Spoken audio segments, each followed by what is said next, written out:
Every semester before Census Day, which is 2 weeks into the semester, you need to drop students, clean up your roster, and then certify your roster.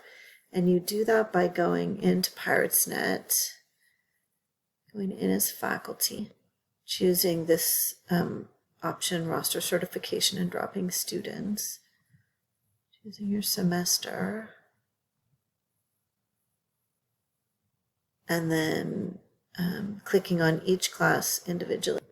This is a screenshot to preserve the anonymity of my students, but these instructions, the N and Z instructions, are up above on the page. But basically, what you need to do is for each student who you're dropping, who hasn't shown up or who has discontinued coming, you need to enter an N or a Z, N for no-show, Z for stopped attending. And if you enter a Z for stopped attending, you need to put a date in this box and then click on certify, and you're done.